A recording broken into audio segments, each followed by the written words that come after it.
Hello and welcome to episode 212 of the Thinking LSAT podcast in Washington, D.C. This is Ben Olson. With me is Nathan Fox in Los Angeles. I am in Los Angeles. How's it going? It's going good, man. You're already in the office today? I am. Yeah, I decided to come in, and I haven't recorded in here in a long time, but it's great, except for the fact I have no window. Oh. Yeah. I might have to remedy that. Well, I'll describe the outside world to you. Thank you, please. Yeah, as it passes by. Right now it's just cars, but I'll tell you if anything interesting comes by. Okay. Today on the show, we have a few things that we're going to cover. First of all, we're going to talk about how we're fucking dumb. Again. Oh, God. Yeah. So in the last episode, we were reading someone's personal statement and they talked about PI. And I, for some reason, was like, what is that? And what did you suggest it was?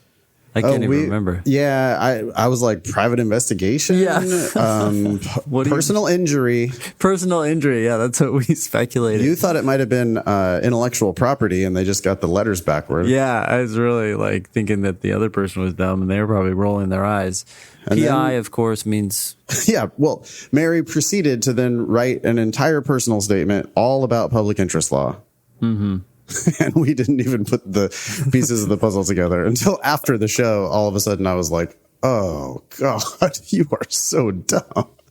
Oh, my God. Anyway, sorry, Mary. Yes, you obviously meant public interest. Yeah. Although it does raise an interesting point about acronyms. People use acronyms in their personal statements every now and then, right? And sometimes they're using them unnecessarily. It's like, look, everybody knows what that is. And in other cases... they're using them and they don't realize how unique they are to their world.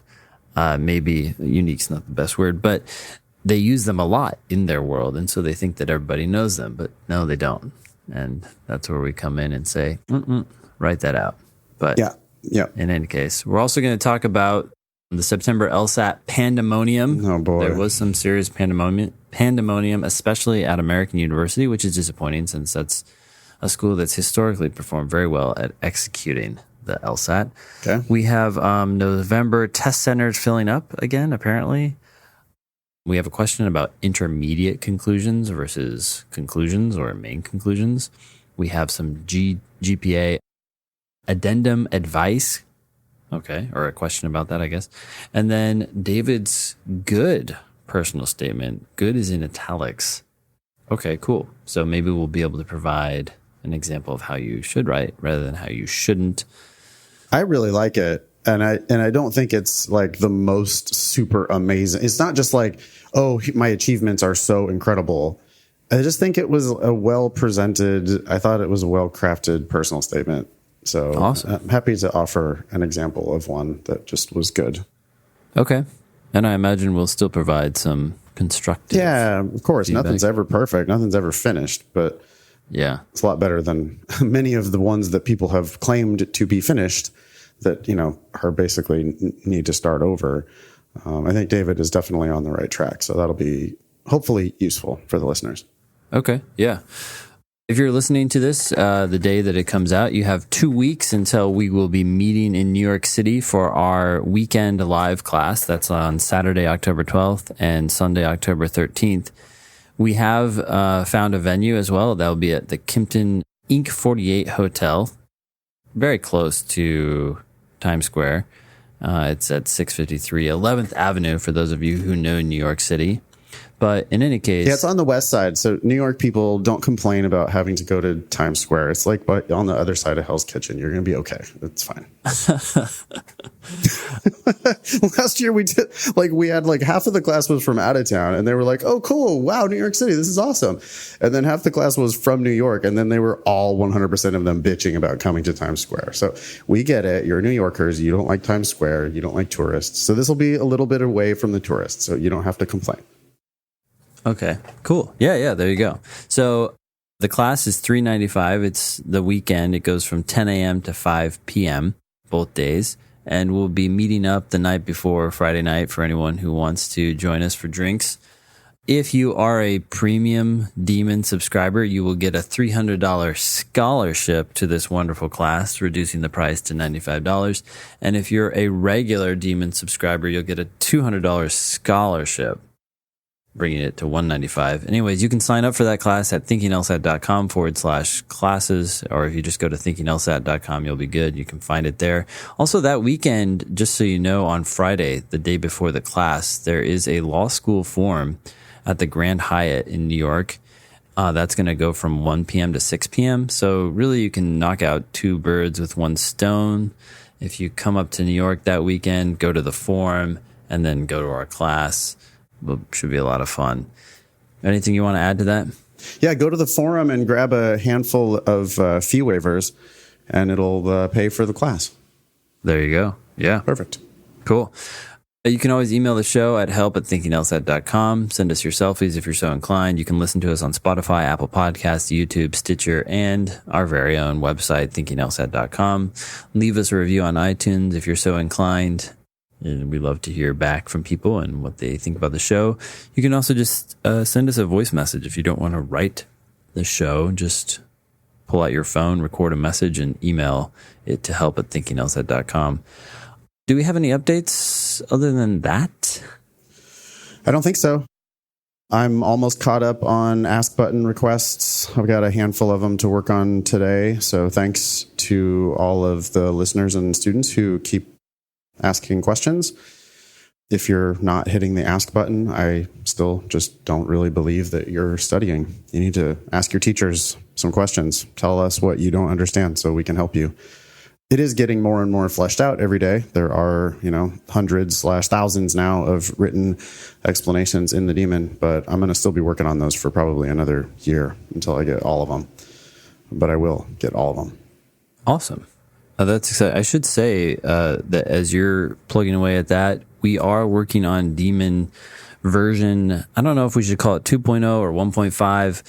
But the bottom line is we're doing a total rehaul of the underlying code. The reason I say 1.5 is that the users may not see a huge difference in the Daemon, but we're working on a lot of under the hood sort of things, and that's coming out in a few weeks. But people definitely will notice a difference. They will see a difference in how the layout and so on. But fundamentally, the inner workings have been streamlined and improved to better track what you're doing and keep track of all your information cleanly and nicely in the way that we want to, based on all that we've learned over the past year and a half. So it's been fun.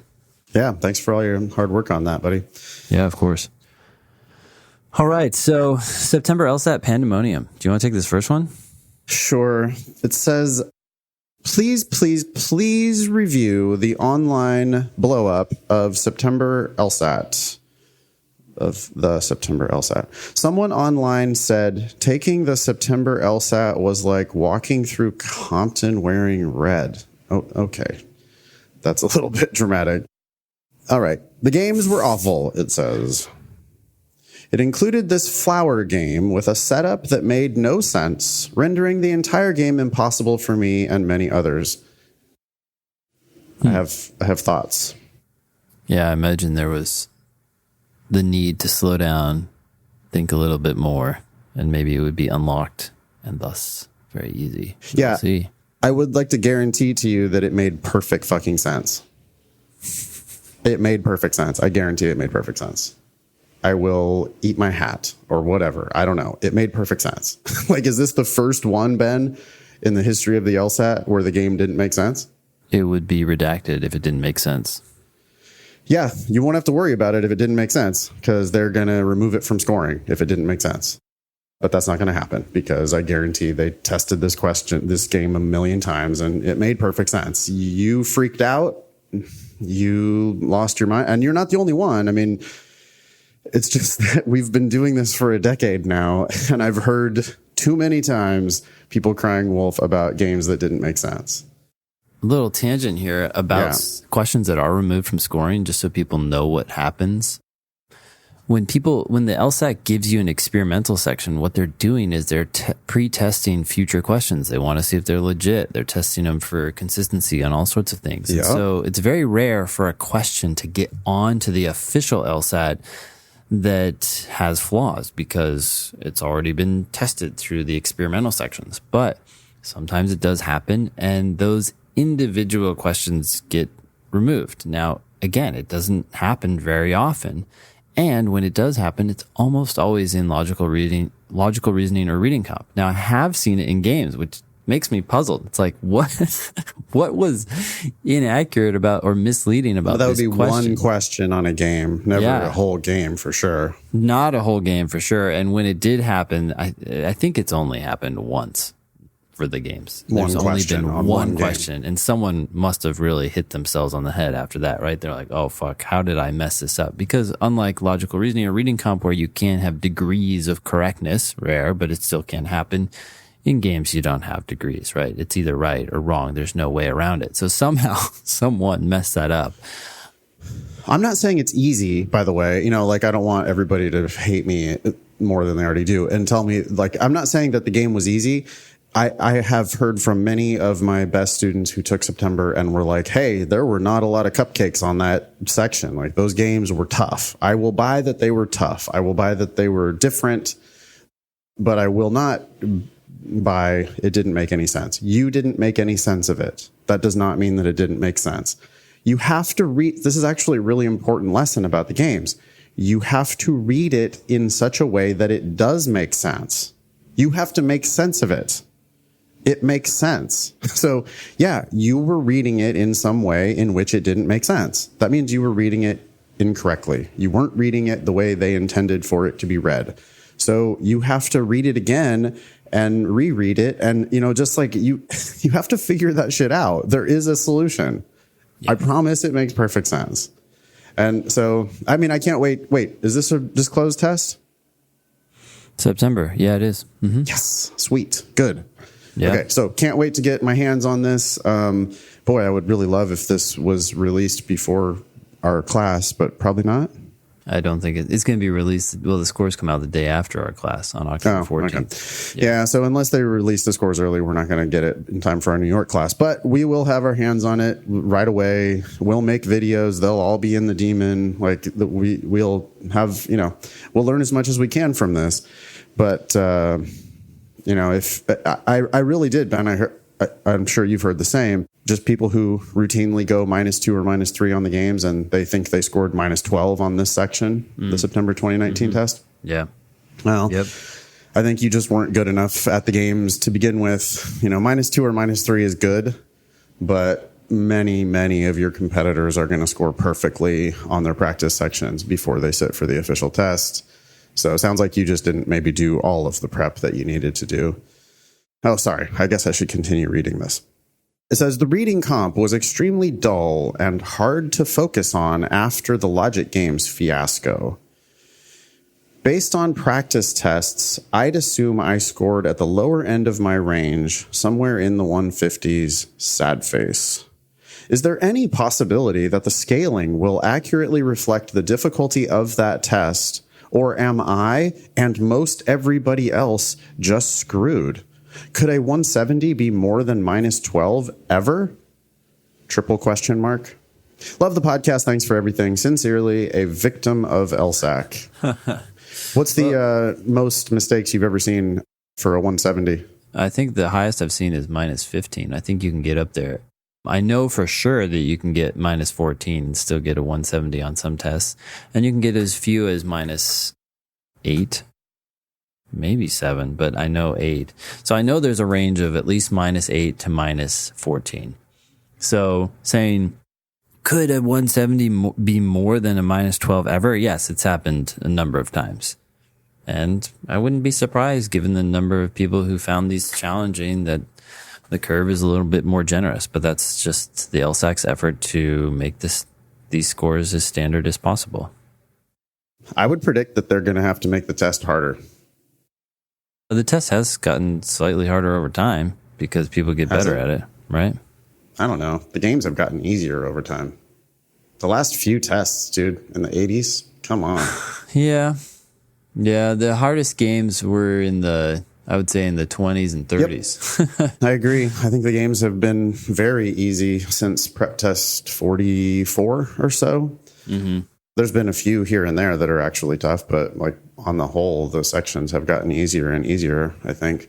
But I'm hypothesizing, as we do sometimes on the Thinking LSAT podcast. No. that because of the accommodations issue, they're going to have to make the test a lot harder. Yeah, maybe so. Does the percentage of people who get accommodations goes up? Yeah. When I have people in my classes telling me that they're just straight getting accommodations for no reason, just because they can, just to work the system. Like, I didn't used to hear that a few years ago, but I hear that now pretty regularly. And so if that's happening a lot, then they're going to just, they need to get a bell curve of outcomes. So they're going to just, I would think, have to make the test harder. Yeah. By the way, what do you think about this sign off? A victim of LSAC. Hate it. You? Yeah, I'm not sure what did LSAC do that victimized you. I mean, made a test hard so that they couldn't figure it out. Yeah, I mean, I'm sure they're just joking around, but they're real victims in this world.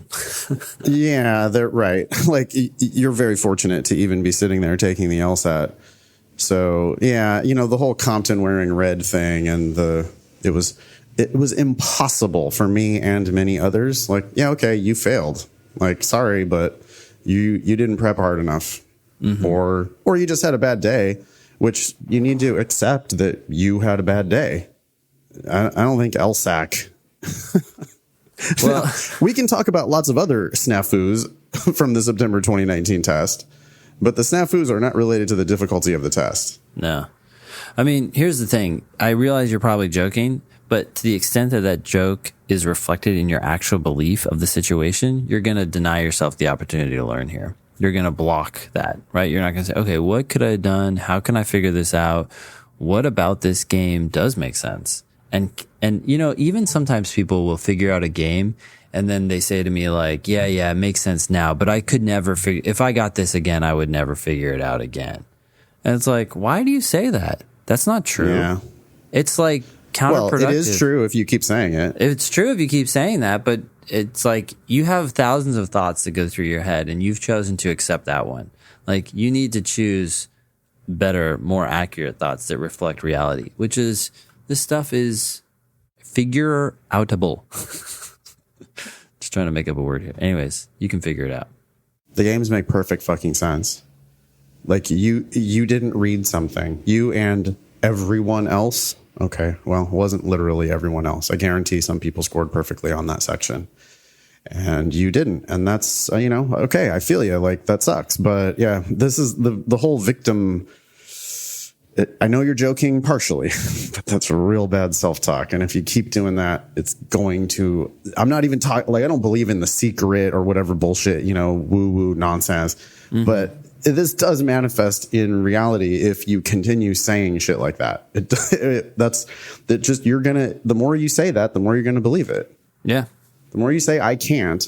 The problem is out there, not in here. And so then, even if it's true that the problem is out there, you're basically denying yourself the opportunity to do something about it.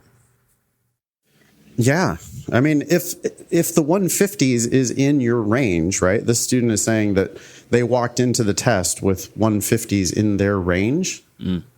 Well, that's not a great range. Like, that's not an elite law student. So if you want to get an elite score, I mean, you're talking about trying to get into the 170s. Well, then, like, your bad days need to be better. So you maybe need to get better at the test. Like, you need to work harder. Yeah. I mean, the logic games are a test. It's a test of how hard you can work. There's hundreds of these games available, and your competitors are doing every single one of them. So work harder. I don't know what to tell you. All right. So September LSAT Pandemonium Part 2. Hi, Ben. I need your advice on canceling my LSAT score due to an atrocious test administration today. How do I go about canceling my score, and will that show up on my LSAC report? So to answer those two questions really quickly, you log into your LSAC account, you find your test, and then you click cancel. You have 6 days to do so from the day of your test, if you are going to cancel. And the second thing is, will that show up on my LSAC report? Yes, it will. It will show up as a C. If you withdraw the night before the test, then you will not have anything on your record. Okay. But law schools only care about your highest score, so it doesn't matter. I mean, if there's no chance that your performance on this test is a score that you will apply to law school with, then you can go ahead and cancel. A bad score and a cancel are the same. Yep. The problem with a cancel, though, it does use up one of your attempts, and a withdrawal does not. Mm-hmm. So if you took the test and crashed and burned, it's still one of your 3 attempts in any 1 year or 5 attempts in 5 years. Mm-hmm. And so that's a bummer. Canceling or keeping it. What I say to people all the time is just like, was there a 10% chance that it's better than your highest score on record? Mm-hmm. Because if there was even a 10% chance that it's even 1 point higher, then it has value and you probably shouldn't cancel it. Yeah. Yeah. Okay. Cool. So the student continues, I showed up to American University, Washington College of Law at 7:30 a.m. to take the test. We are supposed to start, or at least finish checking in by 8:30 a.m. At 8:30 a.m., all the test proctors exited their meeting room and started setting up the testing rooms. Oh, boy. Yeah, that sounds like what do we do? Yeah. We didn't start checking in until 9:15 for the room I was assigned. Okay, that's not crazy. After a few people started checking into the room, they stopped letting people in. This persisted for about 35 to 45 minutes because the test proctors screwed up the seating chart for the room. Interesting. We were all seated by around 10:30 a.m., at which point we filled out our admissions ticket. Wow. Yeah, you've been there for late. 3 hours. I mean, you did get there real early. Yeah. But still, I mean, yeah, that's, I would say you want to get there by at least like 8:10 for an 8:30 check-in. So you've been there now this is 2 hours past the check-in time and you're just now filling out the admissions ticket. Wow. Yeah. That sucks. Because we heard about some people who ended at noon. So, yeah. Yikes. All right. After that, the main proctor, an old, rather large man with a silver-haired ponytail. Okay. Thank you. Started the tablets up for the verification form and video tutorial. However, every few seconds, the tablets would exit out to the main page saying that the test was paused. This went on for a half an hour. Wow. At this point, it was around 11 a.m., and everyone in the testing room was getting frustrated. Multiple people asked to use the restroom, and the main proctor declined, saying no one could exit to use the restroom. Oh, classic. They have so many rules. At this point, the main proctor audibly said, as opposed to some other way, I guess, to the entire room, we're going to have to invalidate all these tests because they apparently messed up the seating chart.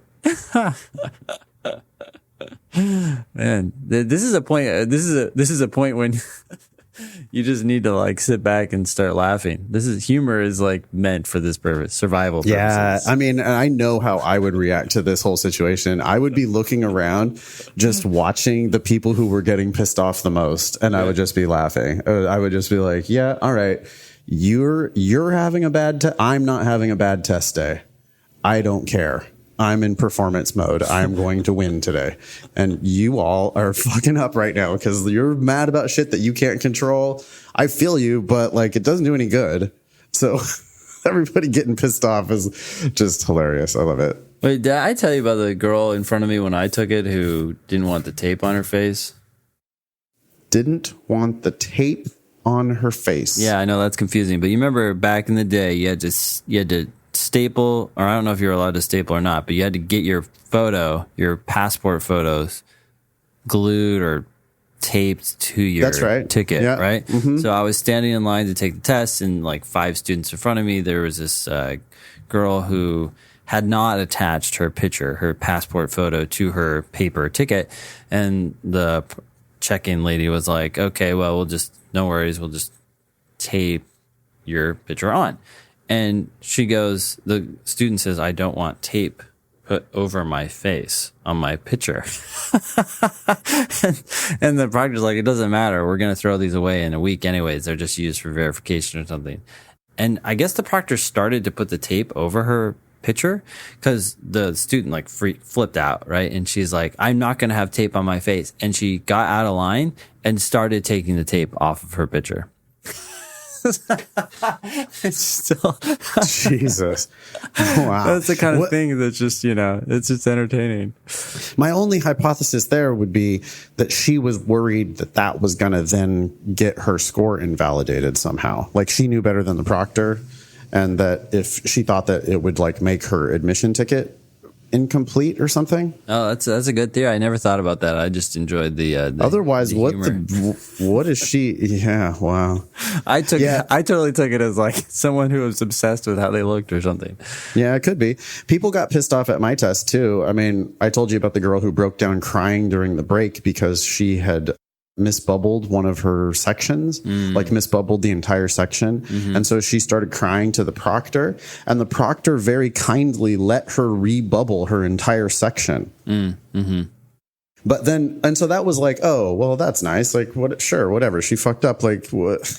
Yeah. You shouldn't get your whole test fucked up because you misbubbled the section by one, you skipped a question and then you just misbubbled everything. Yeah. I mean, that indicates that you're already just not doing that well on the test, right? You're not thinking, you're not focused, you're not being careful enough. Like, what are you doing? So anyway, I felt bad for this poor girl. And it was like, oh, that's nice that the proctor actually decided to be human and let her rebubble the thing. But then everyone else in the room was pissed. Everyone else was like, that's not fair that they're letting her do that. Oh my, I'm going to email LSAT or whatever. Yeah. I'm like, all of y'all you're just totally have the wrong attitude about all of this shit. Like, what does that have to do with you? It has nothing to do with you. Even if she miraculously pulled a 180 out of the hat, the stats would not be affected since this, what's it called? Anyways, it's not called a The curve. test is scaled. It's not curved. Yeah, the scale has already been set. So it's but what if they score higher than her and then they apply to the same law school and they're exactly perfectly matched except for she scored? Yeah. Like, all right. People are just, they just lose their mind. They just don't have the right perspective about it. I think people need to think about their grandparents and think about like how hard your grandparents worked and like what type of shit they actually did. Like my grandparents were agricultural laborers. They worked their ass off. I'm sitting in a room in climate control, like taking a test that takes half a day. Oh no, there was a big snafu took 2 hours to get registered. Yeah. Okay, fine. You're sitting there, whatever. I mean, them not letting you go to the bathroom is pretty, that's pretty fucked up. People need to start wearing Depends to the day of the test. Just let it fly right there in the seat.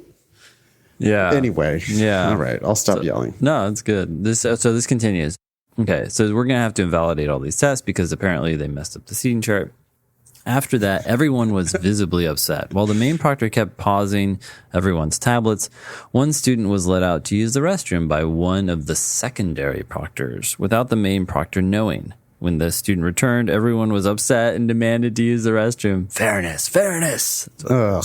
The main proctor, Type A assholes. Jesus Christ, calm down. The main proctor then proceeded to tell everyone they could use the bathroom, but would have to be escorted by a proctor, and he would only allow, quote, one boy and one girl. At a time. I love it. This is fun. Yeah. Wow. Okay. And then, so after letting out about half the people that requested to use the restroom, the head test administrator walked into the room and wanted to know what the issue was since our room was holding up the other rooms. Now that to me is just like bizarre as shit. You're telling me that they can't start the freaking test because one room hasn't got its act together?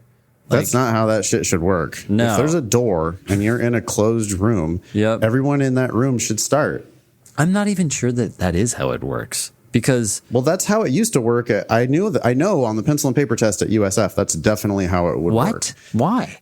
Because they would close the door as soon as. So what they would do is, and it makes way more sense this way, is that they have all these individual small rooms. They start registering people. They seat people in the rooms as people arrive. And as soon as that room is full, the proctor for that room goes ahead and starts the test. Oh, yeah, I agree. That's how it should be. You're saying that's how it should be. But that's how it was not at No, that's how it was at USF, and that's how it should be everywhere. Oh, yeah, I agree. And I don't know what's going on here. I think that's how it is everywhere. Okay, we're even agreeing. with the tech now, I think the tech is just room specific. That's how it should be. That's how it should be. Anyways, so apparently the head test administrator at AU thought that this room was holding up everybody else. They had it fucked up somehow, and they put it sounds like their tablets were already fucked up to begin with if everybody's tutorials restarting and everything, and they're pausing everyone's tests at once. Like, I don't. Who knows? Maybe they had them all on one network, all on one circuit or whatever, instead of having them chopped up. Wi-Fi wasn't reaching all the tablets. Oh, God. I mean, anyways. Okay, so it says, it turns out that the issue the entire time was twofold. First, the main proctor was pausing everyone's tests, while also an entire row of people failed to fill out the verification form on the tablet and watch the video. Can I ask about this video? Sure. Why can't you watch the video before the test? Shouldn't that be part of your online registration? Yeah. Oh, I agree. Okay. If this were a private company rather than a nonprofit, I'm sure they'd be like, how can we save time and money? Nonprofit for profit. Yeah. This prevented the main proctor from starting the first section. Okay. Yeah. Well, I'm not. Sounds like there was a lot of confusion. We finally started the test around 11:30 a.m. So, wow, 4 hours after the student arrived. When the main proctor started the test, everyone's tablets kept cutting out to the main test section screen multiple times, which cost us around 25 seconds on the first section. We were never given instructions on how to complete any preliminary sections in the tablet, and not once were informed when sections were starting. Well, I don't understand what that. We were never given instructions on how to complete any preliminary sections. I don't know what that means either. No. He continues. What would you recommend I do? This already is kind of sounding a little hysterical. Like, I understand you were having a bad day, and so now everything gets magnified. Yeah. Yeah. But you're freaking out about 25 seconds out of 35 minutes. I don't know. Yeah. 1/70th of your time. Like, that's maybe half a question max. Yeah. And you're worrying about the wrong shit.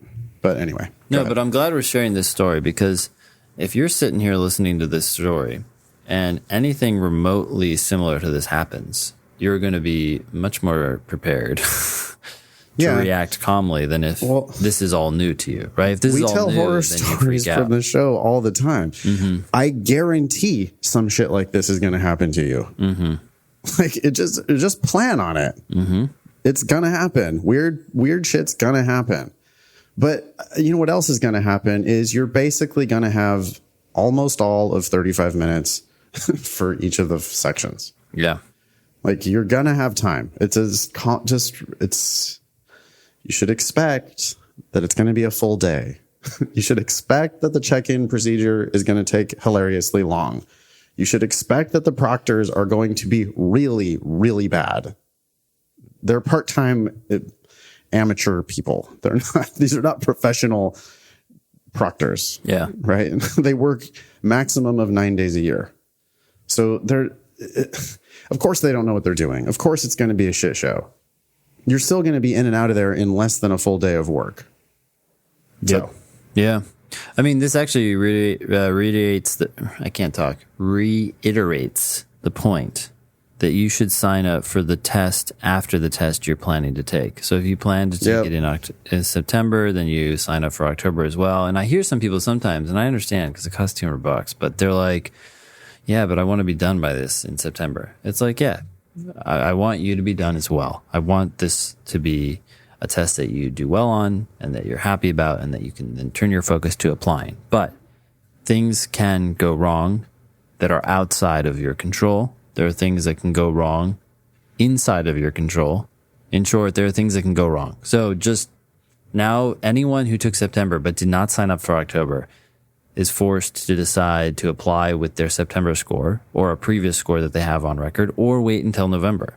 But if you signed up for the October test before you took the September test, then you would have that option now. And most people who want it will take it gladly. And most people who don't want it, well, they lost $200, maybe $150, depending on when you cancel. But that's a small price to pay for the opportunity to take it. And it's 0.1% of what law school is going to cost. Like, that extra $200 is just a drop in the bucket. Yeah.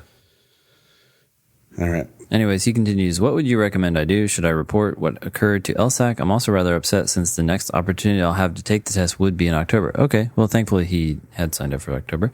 I'm definitely leaning toward canceling. I'd appreciate any advice or guidance you have. Well, if, like what you said earlier, Nathan, you know that you're not going to use this score to apply. If you know that, then cancel. Otherwise, keep it. If there's a 10% chance that it might be the same or better than what you have on record or something that you can use, just keep it, because a drop is not going to hurt you, but an increase is going to dramatically help you. Well, I mean, Josh's whole horror story here is it took a long ass time to get the test started. They wouldn't let me use the bathroom. It was uncomfortable. Then a 25-second delay on the first section. Yeah. Why? That's not grounds for canceling your score. Yeah. That's way worse shit could happen in October. Yeah. The real challenge here is how he felt about all the stuff that led to that, and therefore maybe affected his test performance. But the test situation itself was not actually... There might be more to it that Josh isn't sharing here, but I just don't, I'm not seeing it. Yeah. Right? We don't know. But I mean, based on what you've said, this looks like a clear do not cancel. You can report what happened to LSAC. Best case, they're going to give you a free retake. None of this even really sounds free retake worthy. I mean, I guess if you yelled real loud about the one boy, one girl policy. I think if you said all this. That seems inappropriate. Yeah. I think if you said all this, I think they'd give you a refund. But just because I think they're trying to be like accommodating, they're not going to argue with someone who's upset. And this is a long delay. It is a long delay. Okay, so Josh can report it, get a free retake. They'll give you a free retake in November, probably. Or maybe a refund on the September score. Who knows? Yeah. All right. LSAT, September LSAT Pandemonium Part 3 from Stacy. Hi, I'm in the midst of listening to episode 211, and I thought I'd take you up on your open invitation to tell you about how the September LSAT went. I've been a Demon user since August, and it has been immensely helpful. Great. Minus the awful logic games I'm sure you've already heard about, I thought the test was pretty okay. This was my first time taking the LSAT, and about halfway through, I had this feeling of surprise/realization that it felt just like all the practice tests and timed sections I've done, which I thought was funny. I don't really know what I was expecting. I think I might just be so used to school exams where you don't get to do practice tests that I never fully registered that I was studying with actual past exams. Yes, you were, Stacy. The LSAT Demon uses only actual, real LSAT questions. And you are studying, potentially the tests from last year if you're doing prep tests in the high 80s. So that's fantastic. I was at my testing center for a much shorter time than anticipated. My test finished a little after noon. Surprisingly, I felt like the break was more disruptive than anything. I believe that. Since they didn't have to stop and hand out new booklets each section, the sections went by really fast, and I felt like I was on a roll and would have rather kept going than take a break. I also wanted to share this poster that my friend surprised me with after the test. I don't know if it's an accurate summary, especially considering that games section, but at the very least, I consider myself lucky that I was able to take the test that day.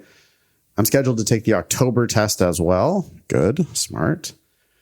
Thanks for all your responses to my Ask Button questions in the Demon. Discovering the podcast and the Demon was truly the turnaround point in my LSAT studying. I've been recommending it to everyone I know that also wants to go to law school. Best, Stacy. Did you see Stacy's picture, Ben? Yeah, that was hilarious. Yes, her friends made her a slightly profane and excellent celebration poster. So, but boy, man, look at the difference in perspective. I mean, obviously her day didn't have the weird snafus, but she rolled with the punches on the logic games. She felt like she was just doing the same shit that she'd been doing over and over during her prep. And she signed up for October, so she can go ahead and take it. If her score doesn't come back where she wants it, she can just take October. Yeah. And if her score in September is as good as it sounds like it might be, she can just withdraw from October and get to applying. Yeah. Fantastic. Anything else you want to say about that? No. Okay. Congrats, Stacy. Thanks for the nice words. Yeah. All right. So next one, November test centers full? ? Hey guys, I just wanted to send you a quick email to let you know November testing centers are filling up quickly. I know you covered the October testing centers on your podcast, but it seems the seat availability issue continues. I live in Matawan, New Jersey, about an hour from New York City, and the majority of nearby test centers are full. I'm on the November wait list. The test centers that are unavailable near me are, all 5 New Jersey test centers, 7 out of 13 New York test centers, 5 out of 10 Pennsylvania test centers, and 1 Delaware test center, 1 Maryland test center, 2 DC centers, and 3 Connecticut test centers. Wow, this guy really did his research. Anyways, Megan, sorry. She did her research. Love listening to you guys, Megan. P.S. I'd love a discussion about non-traditional applicants, 30 plus with families. Okay, she's 30 years old. She's got a family. She's working full time and looking to go to law school part time. Bonus if y'all add in active duty military retiree. I don't know what to say here. What do you want to say? The only thing I would say here is, look, you know that you want to go to law school. If you're not sure, get the book. Don't go to law school unless. And that will familiarize yourself with all the potential reasons why you might not want to go. And if you still want to go, then despite the challenges you face with having a family and working full time and all that stuff, go for it. Yeah. I mean, as a military retiree, she probably has like a nice income and benefits and stuff. And so she might be better. And she also might get like, GI Bill, yellow ribbon, all that shit. So if they're going to pay for it, that's a definite point in the yes column. Mm. And if she already has like a pension, and benefits and all that, and doesn't really have to worry that much about how much money she makes with a legal career, that's a point in favor of her going. Yeah. There are so many points against going. Oh wait, and she's working full time. Looking to go to law school part-time. I wonder what her plan is. Like, why? For what? What are you trying to do? Most times when people are 30 and over, like, you're probably going to make less money as a lawyer than you're making right now.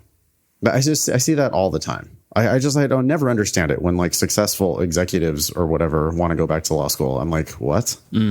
What do you think is going to happen? Mm-hmm. You're going to be competing with a bunch of like 21-year-olds right out of undergrad because you're basically starting over, right? Mm-hmm. I mean, law school is wizard school and you haven't gone to wizard school before. So it doesn't matter how old you are. Like, yeah, you've got life experience, but let's see how you do in Civ Pro. Like, you don't know anything about that. Yeah. So I don't know. I was a non-traditional applicant. I was 30 plus. I should not have gone. More often than not, my non-traditional applicants, I don't know.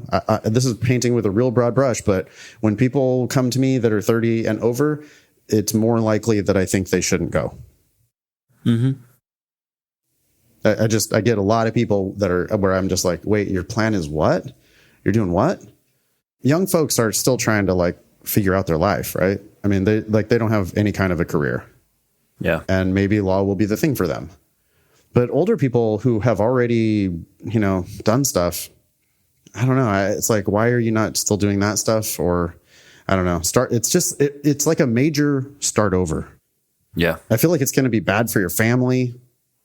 I guess part-time programs make it a little bit different.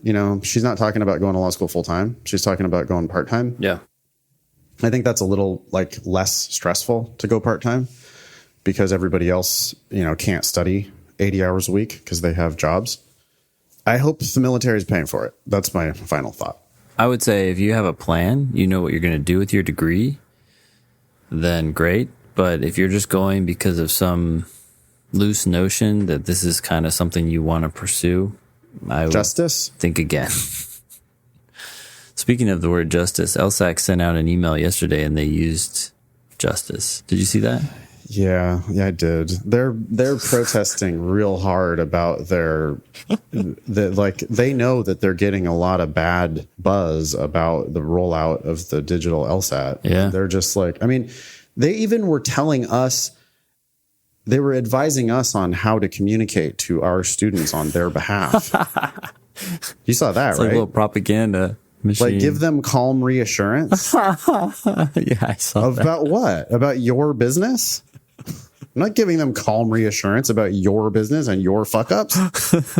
It's going to be okay. Canceled people's tests. Okay. I mean, we didn't even talk about this in the snafu part, but oh yeah, they canceled people's tests on the day before the test. Yeah, that's true. Because they didn't have the equipment. But these are people who paid $200 and they signed up 6 weeks in advance. Mm-hmm. And now you're telling me to tell them to be calm? Okay, you can tell them to be calm. Calm down. I'll tell them that they should get a refund from you. And like, that's just, what are you talking about? Yeah. Anyway. I'm surprised, actually. Did they even, in those cancellation emails, I don't think they even mentioned a refund. No. That would be like line one. I'm sorry, we are canceling your test. And by the way, you can take the test again for free. Thank you. Like if I ever canceled a class, I would do that. I'd be like, I'm so sorry. I can't believe I did this. Oh, I would be mortified. Yeah. Here's a refund. And do you want to join a future class or something like that? I mean, like what? How embarrassing. Anyways. I might as well read this email now. We were on like Instagram Live talking about this, or I was with Annalisa talking about this on Friday, because this came out on Friday, September 20th. They sent to a bunch of students, including a bunch of my students who were taking the test at Berkeley City College. They canceled the entire test center. Dear candidate, this was like in the afternoon, by the way, after their offices were closed. Okay. So this is afternoon in California time. Yes. They're on East Coast time, so it's already like 7 p.m. their time. Yes. Here's the email. Ready? Dear candidate, we are writing to inform you that due to a shipping delay, like parentheses, and our fuck up, the equipment needed to administer the LSAT at your testing center will not arrive in time for tomorrow's exam. And as a result, we are working to reschedule your test to happen within the next 2 weeks. We recognize the time and effort you have put into preparing for this important test, and we deeply apologize for any inconvenience this delay may cause.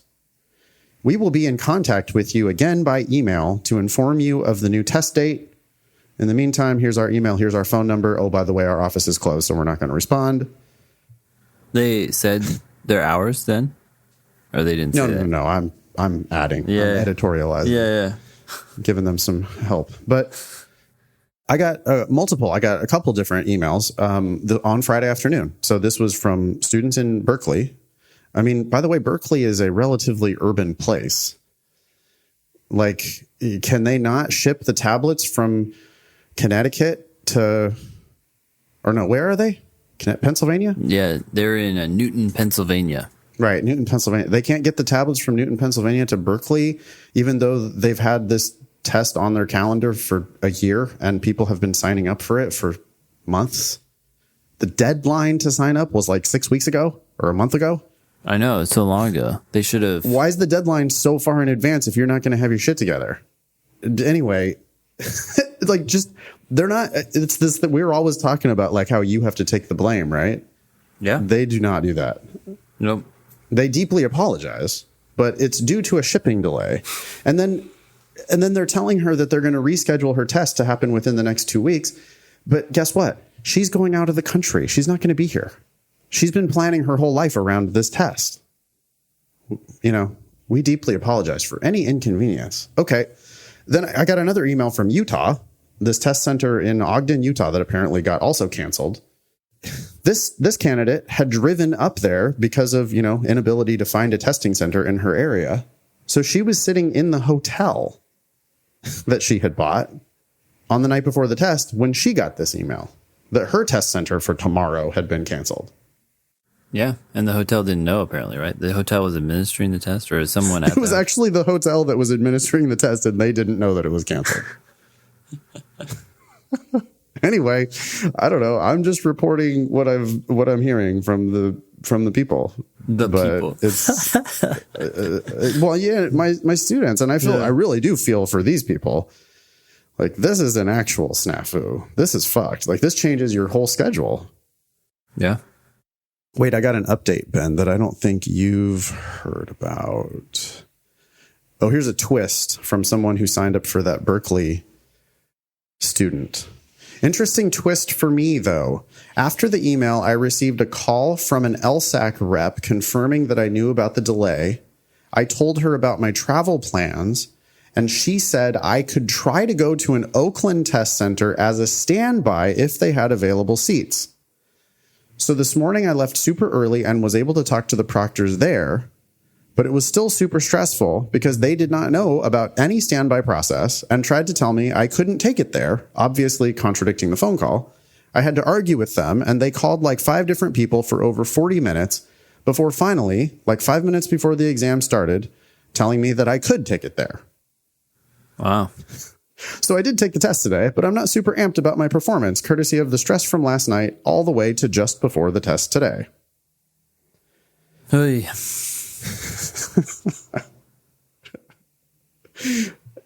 And then they email out about how the rollout went well. Yeah, good stuff. Okay, moving on. Yeah, a question from demon user Elena. She says, would you be willing to talk about conclusions versus intermediary conclusions in a Thinking LSAT podcast episode? No. Of course, this is all we do. I was just talking about this last night, in fact. It's part of the class, these things come up. And someone said, I don't understand the difference between an intermediate conclusion and just a regular conclusion. Actually, their question was about the difference between an intermediate conclusion and a main conclusion. Elena here called them intermediary conclusions, which the LSAT has called them that before. They're also called subsidiary conclusions. But the point is that an intermediate conclusion is 2 things at the same time. It is a premise because it is being used to support the main conclusion, or at least another conclusion in the argument.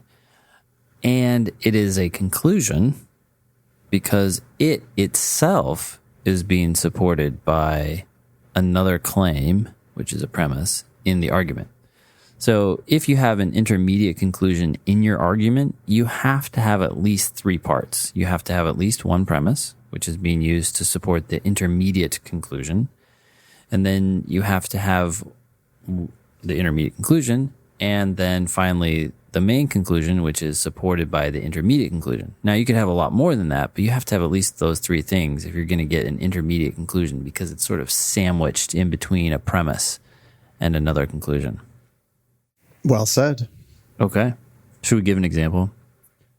Well, sure. I mean, let's say we got an argument that goes like, if your name is Biggie Smalls, then you are a rapper. Yep. All rappers swear. Let's see. Well, wait, now I'm fucking it up. Okay, you got 2 premises. I had it in my head. Well, then I'll have to add another premise. Therefore, Biggie Smalls swears. Okay. If you swear, you will offend my mom. So Biggie Smalls offends my mom. Mm-hmm. Mm-hmm. The intermediate conclusion there was Biggie Smalls swears. Yes. I had 2 premises. If you're a rapper, you swear, and if you're Biggie, you swear you are a rapper. I used those 2 premises to support an intermediate conclusion that Biggie Smalls swears. I had another premise that said, if you swear, you offend my mom. And then I ultimately reached the conclusion, therefore, Biggie offends my mom. Mm-hmm. That is. So, yeah. The intermediate conclusion, Biggie swears, was used both as a conclusion, because I reasoned my way to it. I had to use premises to prove that. But then I combined that with another premise to get to my ultimate conclusion. Yeah. So it worked So as the intermediate a premise. conclusion. Yeah, it's both a premise and a conclusion. Cool. It's good to know that, by the way, because sometimes in role questions, they'll ask you, hey, what role does the second claim play in the argument or something like that? And let's assume for a second that that second claim is an intermediate conclusion. Well, sometimes people will look at an answer choice and it will say it is a premise that is used, blah, blah, blah. And they're like, no, it's not a premise. It's a conclusion. Like, no, intermediate conclusions are premises. The only difference between an intermediate conclusion and a real premise is that, or a pure premise, is that you have to accept premises as true, but you don't have to accept intermediate conclusions as true because the author tried to convince you of their truthfulness, and now we can start calling bullshit. Right. And don't overcomplicate these role questions. I mean, is it a premise? Is it a conclusion? Or is it something else? That's my first analysis. Frequently, if they're asking me about what turns out to be an intermediate conclusion, it just feels to me like it was a premise. Mm-hmm. Like I didn't even realize that they had done reasoning to get to that intermediate conclusion. But if I see an answer choice that says it's a premise used in support of the main conclusion, or it is a conclusion of the argument, but not the argument's only conclusion, then I'll start thinking about like, well, wait a second, let me read this again real carefully. Okay, were there premises that were used in order to reason their way to this thing? Yeah. And then was that thing used in turn to justify the conclusion? Okay, so yeah, all right, I guess it was. So it was an intermediate conclusion. But I'm not even going to think about that until I see answer choices that are describing intermediate conclusions. Yeah. Cool. It could be, if they ask you if there is an intermediate conclusion and they ask you about it, the correct answer could still be it is a conclusion of the argument. For sure. Yeah. Right? Because it is a conclusion of the argument. It's not the argument's only conclusion. Oh, if it says it's the argument's only conclusion, then there can't be an intermediate conclusion in the argument. Yeah. Oh, by the way, sometimes, you know how they say, like, let's say it's an intermediate conclusion and it says, it is the conclusion that blah, blah, blah. That's okay too. But sometimes people hit that word the or the and they're like, oh no, it's not the conclusion. It's an intermediate conclusion. But if it's the conclusion that blah, blah, blah. Right. The conclusion that supports the claim that something else. Yeah. Okay. Well, then that's describing not the ultimate conclusion because it's used to support something else. Yeah. Anyway. Okay. Cool. Moving on. Yeah. GPA addendum advice. You want to take this one? Hi, Ben and Nathan. I'm a longtime listener of the podcast, and as I write this, I can already imagine the snarky comments you guys will give for what I have to say. Feel free to use my name, Hannah, if you air this on the podcast. You could consider me a super splitter, as my GPA is a 2.5 and my LSAT score is 175. Oh, wow. I know how you guys feel about people with low GPAs applying to law school. Yeah, basically don't do it. But I personally believe my reasoning is valid. Okay, so I guess she's going to try to rebut the presumption that you shouldn't go to law school with a 2.5. Okay. A 175 is a really good start to that rebuttal, by the way. Yeah, that is your most convincing point. like you could stop there and I would go, well, hey, okay, scoreboard, you have a 175. That's a 99. That's always 99th percentile. That score is undeniable. Yeah. There are schools that you probably have no chance getting into with your 2.5. Sorry, the ship has sailed on many, many schools. But with a 175, you're also going to open the door to lots of, wannabe big time law schools. Yeah. That, like, even schools that are just outside the top 14, where they're going to be like, well, you're going to have the lowest GPA and the highest LSAT score of anyone in our class this year. Probably not going to get a scholarship. Anyway, okay. Yeah. That's the background information, right? So here now, Hannah's going to go more into her story. Okay. It says, in my junior year of undergrad, I fell victim to domestic violence, which eventually led to consistent stalking and harassment by my abuser, who is connected to law enforcement. Oh, shit. That's scary. That is scary. God. Yeah, that sucks. I spiraled into a mass depression/anxiety stage for several months and refused to leave my house for fear for my own personal safety. While 3 months went by, I was eventually able to file for a restraining order, which made the process all the more stressful. By the end of the semester, my GPA had dropped from a 3.6 to a 2.2, as I hadn't left my home in months and felt too ashamed of the situation to mention it to my school. Wait a second. How does your GPA drop in one semester of your junior year from a 3.6 to a 2.2? Oh, she had a 3.6 for 2 years, and then she got a 2.2 that semester? Because even if you got a 0.0, your overall GPA wouldn't go from a 3.6 to a 2.2. Yeah, I don't know what's going on with that. I'm confused. But I get it that, like, you had a really horrible semester. I mean, if you had a horrible year, I would totally get it. So I get that. People write into I the show understand. all the time, and they bitch and moan about some challenge that they had, and that explains their GPA. This sounds like one that would affect you seriously and make it hard to make the right decisions in terms of withdrawing or proactively taking care of the situation. Maybe all you could do was huddle up at least at that time in your life. So, okay, I'm curious to hear more. Yes, 100%. And by the way, we are listening to you because of your 175. If you tell the same story with a 155, the law schools don't care. Nope. But you tell this story with 175 and they're like, yeah, okay, you've clearly got the horsepower, so let's hear your justification for these bad grades. We really need to figure out what happened, though, with the grades, because right now it doesn't make sense. That didn't make sense. That part didn't make sense. It's not possible in one semester that your GPA, your overall GPA, cannot drop from 3.6 to 2.2 in one semester if you already have 2 years under your belt. That is not a thing. That can't happen. Yeah.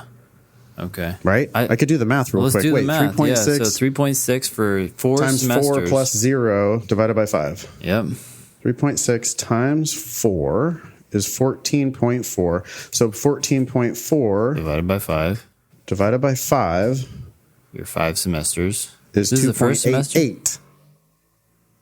Okay, well, it's close. Well, it could be the second semester. Maybe if it was a whole year, 14.4 divided by 6 is 2.4. We're still not quite getting there. So the math doesn't quite add up. Wait, what'd you get for... I believe that you had a 3.6 in your previous semester and then a 2.2 in this semester. Yeah. That I totally That get. makes sense. But then how'd you get to a 2.5? That doesn't make sense.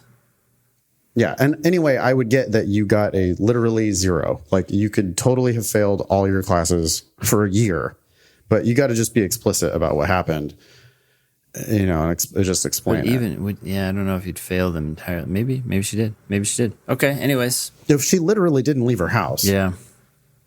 She would just get an F in every class. Mm-hmm. I planned on discussing my experience with the injunction process and my lack of legal understanding at the time in my personal statement, because this process is what drove me to my decision about going to law school. Yeah, maybe. They're going to want to know what you've done to overcome this issue, I think. Like, if this is real raw, like real fresh, like just happened, they're going to be maybe reluctant because they're just going to be like, don't know if you're ready to embark on like such a serious educational experience. Like, just law school is going to be stressful and hard. Well, she's hit a 175, so clearly she's buckled down and started accomplishing stuff. So I don't know. Yeah, it depends on what you have to say and what you plan to do with your law school education. I'm curious more about that. But anyways, what else does she say here?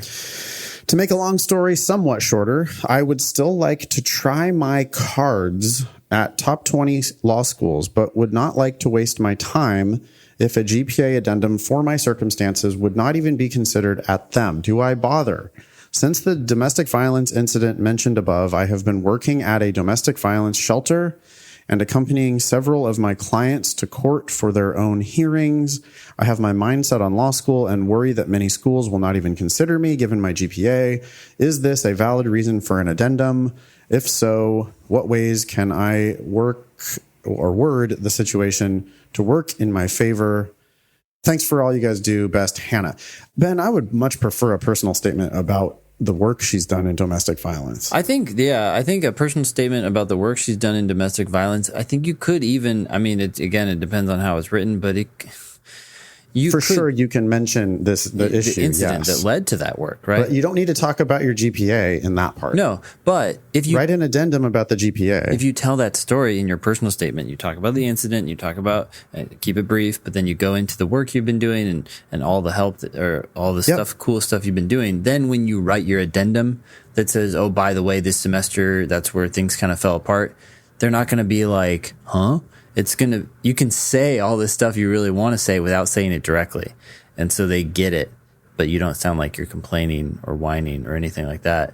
So I would just stick to the facts like we usually suggest for GPA addendums and say, this is when that domestic violence started.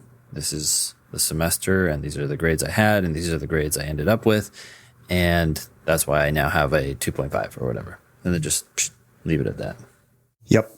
I think with a personal statement that talks about the incident briefly and then a lot about the work you've done at the domestic violence shelter, it would be hard for them not to be sympathetic to your case. And I suspect that you would fall into the presumptive deny category at many of the top schools, but be pulled out of it. I think you would. With that 175. Potentially, yeah. And an addendum about your GPA. That would then draw them to your personal statement. They would be looking at it and say, you know what, presumptively we deny you, but we're going to put you in committee and evaluate your situation a little bit more.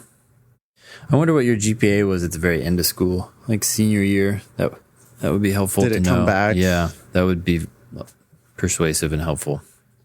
I would say your personal statement needs to be compelling. It needs to be really well edited. There were a couple things that I stumbled over in this email that are like, whoa, that doesn't sound like a 175 to me. Which, whatever. You tossed off the email quickly. I understand, Hannah, that you did not triple edit this. But you just want to make sure that in your communications with law schools, you're going to want to tighten that up, especially at the top schools. They're going to expect you to be a little steadier with your word choices and stuff. I wonder why she's so why top 20? What's the reason for that? I mean, if she wants to work with victims of domestic violence, I don't see any reason why she has to go to some prestige, elite law school. No, if you're going to you're going to be working for a clinic or something like that. What's your goal? And this is actually one hesitation I had is it sounds like a life experience that led to law school, but what do you see yourself actually doing? Because maybe you're letting the emotion of the situation drive you to a profession that you really don't want to work in. I'm not saying you don't. I have no idea. Maybe this made you aware of the law, and now that you are familiar with what you'd be doing, that's something you want to get involved in. But it's very possible that when you think about the day-to-day grind of what it means to be an attorney, it's either not what you want to do, or the kind of work you want to do as an attorney is not going to be very financially stable. And so ultimately this isn't a great career path. I don't know. I don't know. It's just things I would want to dig in with you more about. Yeah, because it doesn't, I agree with you 100%. This horrible, awful thing happened. Therefore I want to go into big law. That just would not make sense.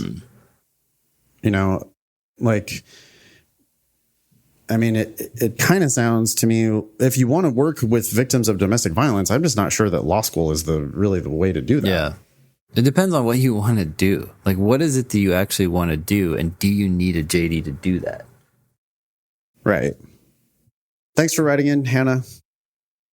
And do you need to go to a top 20 law school to do what you want to do? I doubt. I mean, unless you really if you want to go to big law or, big time elite nonprofit stuff or then that kind of thing, then yeah, I guess you do have to go to big law, but maybe she wants to be a judge or something. But you could go to any local law school and work in criminal law and probably end up becoming a judge. So I'm not sure. Anyway, ready for this personal statement? Yeah. I guess I'll read it. So, yeah. David's a student of yours? No, wait. Yes. David is an online student of mine. That's right. And he wanted me to just like take a quick pass on his personal statement. I did. I definitely did not try to talk him into using our personal statement service, Ben, because this I thought was like basically good to go. I made some really brief, suggestions, like I always do for my students in my classes. But I was like, wow, that, I just immediately was like, hey, can we use this on the podcast? Because I thought it was just, it's got some things about it that I wanted to really emphasize. So let's hear it. Okay. I listened as Mr. Smith explained his goals. That's the first sentence. It's an I sentence. It's short. It is somewhat passive because he's just listening. Yep. But he continues. It gets into it is the thing. It's just like I think you'd read that and you wouldn't really you understand it. It's clear. Yep. Okay. What's Mr. Smith talking about? Let's hear it. He had a single car garage and a narrow driveway. He also had a small front porch, side stoop, and back patio. He wanted all of them removed and more spacious versions built. I asked him why he had contacted us. Since my company is a business that specializes in repairing the foundations of existing structures and slabs, it didn't seem that we would be a good fit. He explained that we were his 6th attempt to find a contractor. Previous contractors weren't interested because they either weren't big enough to handle a project of that size, or they weren't set up to operate in an established, confined neighborhood. As we parted, I told him that I wasn't certain we could help him either, but I would look into it and let him know. Okay, lots of great things about these sentences. They're all clear. A lot of them are short, although there is some variation. There are no typos or punctuation mistakes here at all. Yeah, it's like, if it's easy to read, it's probably good writing, right? It's just like, that's good. We want simple and clear. Mm-hmm. We do not want super fancy, long ass lists, lots of colons and semicolons and parentheses and all that type of stuff. Like, you can just go ahead and leave all that stuff out. Just use periods. Mm-hmm. You go ahead and put a period. Okay. And I like that there's a problem to be solved here. Mm-hmm. I like it's sort of like he's showing humility a little bit. Like, I told him that I wasn't certain we could help him either. Mm-hmm. I don't know. What else? Yeah, I am curious. Does David own this company? I would like that to be a little more clear, because sometimes people use my company as reference to a company that they work for. Do we know? I think he makes it clear as he goes, because I think just keep reading. Okay. I think you'll get it. As I drove back to the office, I thought about Mr. Smith's situation. Although his project fell outside my company's bailiwick. That was actually my suggestion. And it was just because he had used a clunkier phrase there. Obviously, if you're stumbling over that word, then we shouldn't use that word. And I even put it in the comments. I was like, you could try this. It's kind of fun. It means purview. Sure. Probably purview would be a better call here, actually, because that's a more familiar word. But I don't know. I thought that bailiwick was kind of So I haven't heard that word before, but fell outside. I mean, it's pretty obvious from the context of what it means. Yeah. I'm trying to think of another word that I would use here. Fell outside my company's, like, there's a word that I want to use, but I can't remember. You could say it's not in my company's wheelhouse. That's kind of fun. Yeah, I feel like that's a little more common than bailiwick, but that might just be me. Mm-hmm. Anyways, fell outside my company's bailiwick. Am I saying that right? We had enough manpower. Yeah, sure. We had enough manpower to take on his project, and our guys had the necessary skills. I called my boss and described the project. He reminded me that we were a company that repairs and preserves, not the one that tears down and rebuilds. I told him that although I understood him, Mr. Smith had a need, and I believed we could meet that need. After some further discussion, he told me I could proceed, but with caution. Over the next 2 days, I researched, composed, and submitted a bid to Mr. Smith. 1 week later, Mr. Smith awarded us the contract. Before we could begin, I needed to obtain a demolition permit and a building permit. Although I had obtained permits before, I had never applied for a new construction permit. To ensure it would go through smoothly, I began reading through the pertinent building requirements and codes. All right, that's making me pause just a little bit. Could have probably just said codes instead of requirements and codes. But okay. When I came to the section about building setbacks, I found a problem. Current code specified that structures could be no closer than 5 feet to the property line shared with the neighbor. Not only that, but driveways could be no closer than 12 inches to the property line. In order to build the garage and driveway that Mr. Smith wanted, we needed to be as close to the line as the existing drive and garage. Unfortunately, these were right up against the line. I began trying to find a solution. I went back to Mr. Smith's neighborhood and began looking around. After 30 minutes, I found what I was looking for, a newer drive and garage that were built right on the property line. I began researching how to get a permit approved when the project violated the building code. I discovered that there is an appeals process through which you must submit documentation proving that, although it violates setback codes, the project still falls within what is normal for the area. If that can be proven, the appeal is allowed to proceed to the next step, applying for a variance. To obtain the variance, you have to inform the neighborhood in writing of your intentions and gather the signed consent to proceed from 75% of the residents in the area. Once that's done, everything is submitted to the city council for consideration. Wow, what a process. Yep. I began gathering everything I would need to get the permit approved. I took pictures of the new drive and garage that had been built right on the line. I found a few other properties where the same thing had been done, bolstering my case that Mr. Smith's project wasn't abnormal for the area. I took a letter describing the project and a set of drawings depicting it around the neighborhood. I managed to get the signatures of 97% of the residents. I applied for the permit, submitted the appeal, and applied for a variance all at once. 3 weeks later, the city council approved our permit. I enjoyed learning how to help Mr. Smith through this somewhat complicated, although I'm sure not uncommon, situation. My hope is that a legal education will enable me to do this type of work daily and at a higher level. Yeah, I like it. I like the fact that it shows how much stuff he did without like build up and then the thing and then repeating the thing, right? Like each of these sentences adds a new piece of information about what David did. And at the same time, this isn't otherworldly, right? Sure. I enjoyed learning how to help Mr. Smith through this somewhat complicated, although I'm sure not uncommon, situation. My hope is that a legal education will enable me to do this type of work daily and at a higher level. Yeah, I mean, it's clear. He's got a lot of good sentences that are short. They're telling us what he does. So it's showing rather than telling that he's so great at things, or he knows how to get things done, or he knows how to research and find answers to thorny problems. At the same time, it's not over the top.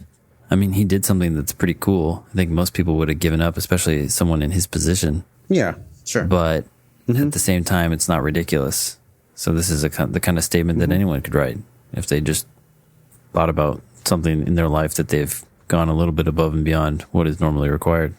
Yeah, it's simple. Yeah. It's understated, but it's clear. It's easy to read. If you think about everything that he does here in this statement, he goes in and first of all, he gets a deal, right? Like he makes a sale on sounds like decently big construction project, right? He's going to rebuild a garage, driveway, and like 3 different porches, it sounds like. So I'm imagining that this is a $50,000 construction project, maybe more. I don't know. I don't know how much shit like that costs, but it's like, okay, so you're going in, you're looking, figuring out what needs to be done, talking to a client. The client has been unsatisfied by 5 other contractors, and then this one finally works. Or he's trying to make it work for this guy. So I like that part. He researches, composed, and submits the bid, gets the deal. But then the part that really I loved the most was just when he went and figured out what was going to have to happen in order to make the legal shit happen. Okay. And this is not like practicing law without a license. This is just going in and doing research to figure out what, the building permit situation is. Okay.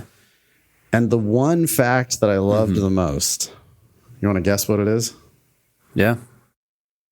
It's near the end of the second to the last paragraph, that he applied for the permit, submitted the appeal, and applied for a variance all at once. I was like, that's some lawyer shit right there. Like, that's winning.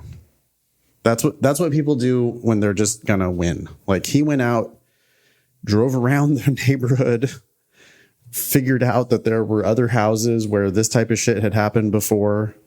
I'm sure took photographs or whatever, went around and got all the signatures for, 97% of the residents in the neighborhood or whatever. Even if that's only 97% of the block, it's still like, yeah, I went out and got everybody's signature that was going to need, I like that it was like, not just, yeah, so I applied, then I got denied, then I went and got signatures. It wasn't like that. It was like, I figured out everything that was going to need to happen. And then I did every single one of those things, and I did them all at the same time. And then in only 3 weeks, he gets the approval from the city council on a process that I imagine can take 6 months, right? It's like so many government processes that are basically designed in order to see if you'll give up. Yeah. And he was like, nope, I'm not giving up. In fact, I'm just going to win this shit right now. And that he did it all. Like, he just went and did all this work. And then because he had done all the work and he had done it all correctly, he jumped through all the hoops and he won.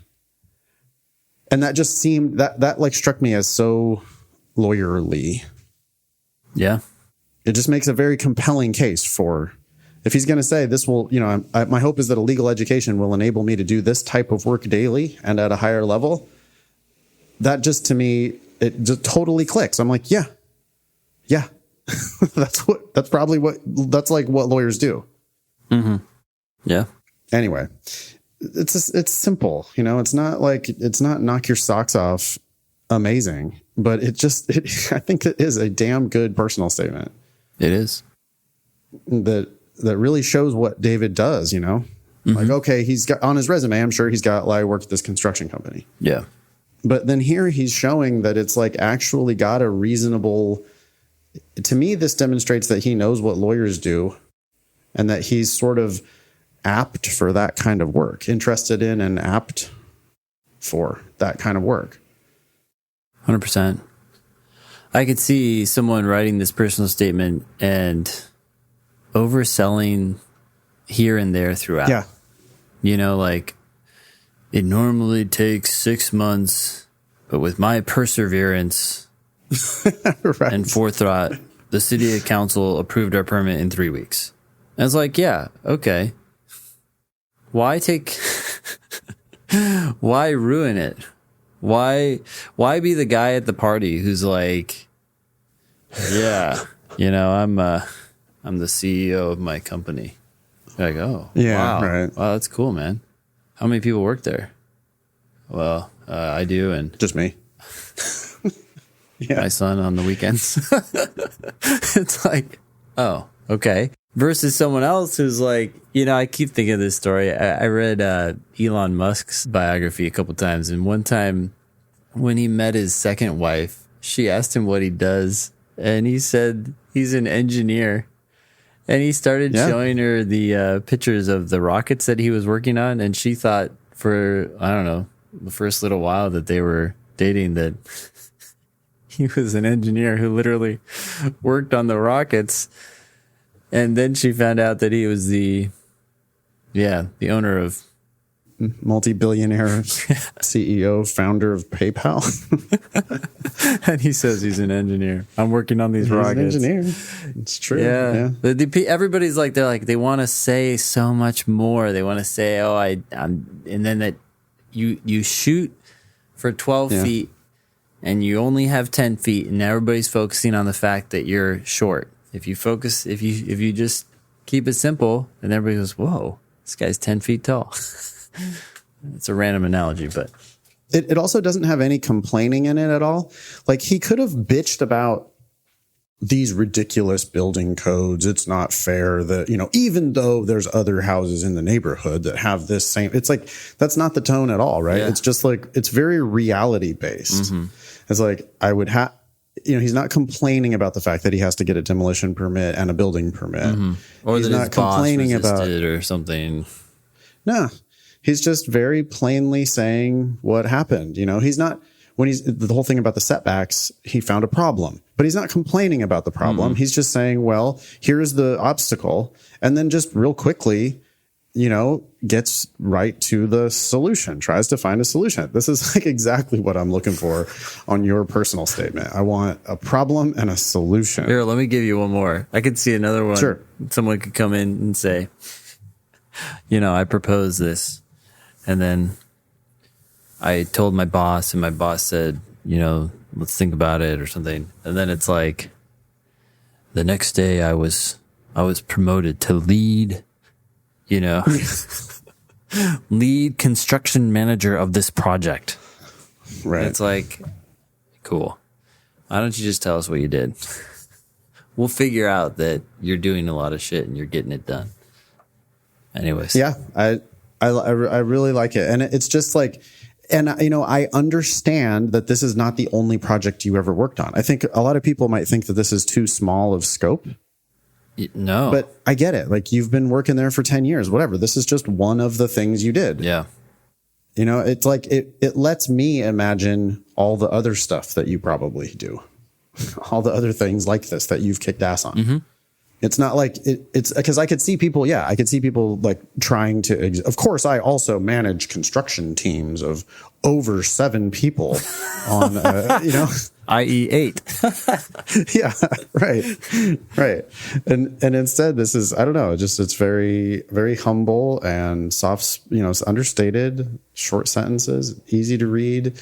I just think you read this and you come away going like, oh yeah, this guy seems like a pretty solid dude to put on our team. Yep. And I'm already reading, I'm reading this like because he's got an LSAT / GPA that put him in the range for our school.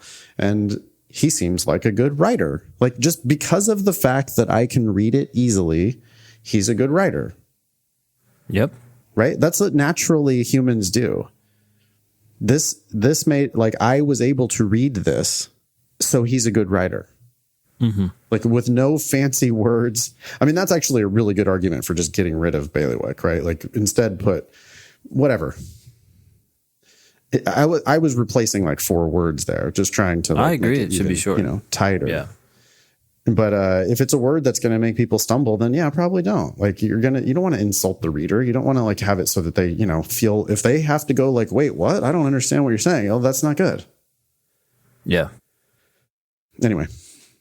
Still, I mean, I think you can have one word in there, especially when its definition is obvious by context. And it's obvious by context, and you look it up and you're like, oh, that's kind of a nifty word. Yeah.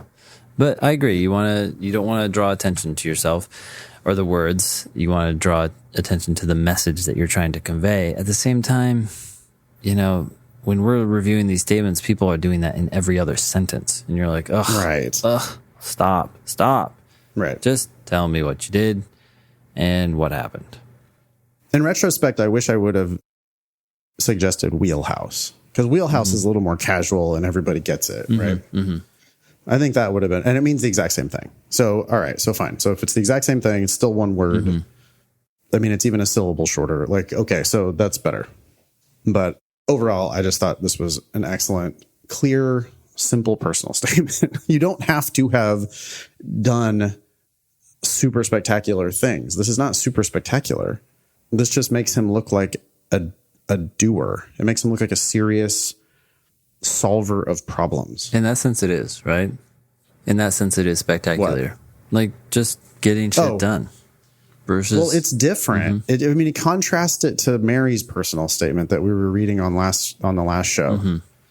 And not to like pile on Mary again, but like that personal statement just had so much complaining. This has 0 complaining. This has one, thorny problem. You could easily just could have given up on this. This guy sounds like nope. Spock. Code well, he's certainly not sounding like some big drama queen, right? He's just like straight in with like, well, the code says you can't, you have to have these setbacks, but there is a procedure by which you can apply for a variance, and then there's an appeal, and there's a whatever, and you have to jump through all these hoops. And if that's the type of thing that makes you like tired, where you're like, oh God, no, I don't want to, really all that. Yeah. Then this might not be the right like area for you, law, because it is like, this is exactly the type of thing that a lawyer would love to do. To figure out that there's a rule, but then there's a variance, and then there's an appeal, and then there's a whatever. And all you have to do is go get all these signatures and then file a report and then do all this stuff, and then next thing you know, 3 weeks later, it's just approved. And he got this deal he got the deal for his company, and he was able to take care of, Mr. Smith. Mm-hmm. I don't know. I just thought it was kind of neat. Yeah, it's a good one. I like it. Yeah. Well, that's that. You can join the Facebook group at Thinking LSAT Podcast, or the Thinking LSAT Podcast group on Facebook. I think we have over 1,500 members there. A lot of random stuff being shared there. You can also follow us on Instagram at Thinking LSAT. That's probably where you'll get the latest updates on events and other things that we're doing. You can also tweet us at Thinking LSAT, Nathan at nfox, or me at Olson Benjamin. My company's site is strategyprep.com if you want to take a live class in DC. Nathan's website is foxlsat.com if you want to take classes in LA or San Francisco. We also have some one-on-one options there. Our joint project, as we mentioned earlier, is lsatdemon.com. You can sign up for a free trial. Why should people sign up for that? Why should they sign up for that? Because it's everything you need in the palm of your hand. One-stop shop for LSAT prep. You can do LSAT questions on the go. It'll keep track of your mistakes and give you questions that are chosen in order to help you improve the most. And if there's anything that you're confused about, you get instruction from me and from Ben. It's the only place you can get both of those things. Awesome. You can buy LSAT Demon shirts, by the way, at thinkinglsat.com. People have asked about that. So praise the demon. Yeah. LSATdemon.com. You can buy a shirt. Those are for sale finally now. Yeah. The October class, sign up for that quickly. It is filling up, and way more than it has in the past. So we are expecting a large crowd, but seats are limited. So you can do that at thinkinglsat.com. That was episode 212 of the Thinking LSAT podcast. Thanks all y'all for listening. Nice knowing you. Don't pay for law school.